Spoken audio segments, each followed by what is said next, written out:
Today we're taking a look at the Nitro Deck limited edition from crkd, a dock-style Switch controller with Hall effect sticks. This one in particular is their orange spice color set and a nice throwback translucent orange body. Now normally I use the Hori Split Pad Pros, but two of my biggest complaints with those is the lack of rumble and gyro, and if it matters to you, only one programmable back button on each controller. Now included in the package is the deck itself, a carrying case, a strap, and a USB-C to USB-A cable. Now the Nitro Deck does have rumble support and gyro, but for those who care, it lacks NFC reading capabilities for amiibos, but to me that is not really an important feature, so I'm fine not having that to gain the others. Now this is called the Pro version as it has a lot more features and customization that can be done by doing certain combinations while the controller is in mobile mode. You can set the back buttons, change sensitivities for the triggers, adjust the dead zone of the sticks, and enable turbo. Supposedly this can act as a dock as well, but the instructions seem to imply that you must use a USB-C to HDMI adapter, and when I tried a USB-C to HDMI cable, it did not work. I didn't realize the limitation, but be warned if that is something you intend to do.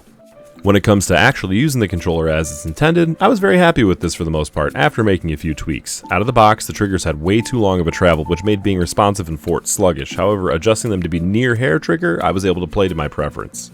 Beyond that though, it's pretty easy to map the actions to the back buttons, and I found the whole setup to be even weighted and comfortable in the hands. Really, it just reminds me of a lighter Steam Deck, and while it may add some dimensions to the sides and bottom, overall I like the presentation and comfort of use.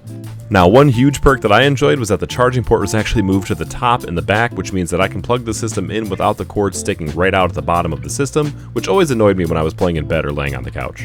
Now, you can use this as a standalone controller on a PC, but the manual doesn't seem to be correct when it comes to how to do it. It says plug into the input port on the back, but that doesn't work. You actually need to plug it into the output port, which makes sense anyway to get it to work. Overall though, I'm pretty happy with this, and it is my primary controller setup I use for my Switch, dethroning my long-time used Split Pad Pros. I could see this being a nice versatile controller for someone who brings a Switch and a gaming laptop with them to do two things at once as well. I think my only suggestion would be to fix the manual to be in line with the actual operation instructions and to maybe include the USB-C to HDMI adapter at this price point, although most folks likely have a dock as is. All that said, this gets my recommendation if you're looking to move away from the stock Joy-Cons and want most of the features that are found in them. Let me know what you think though, and cheers.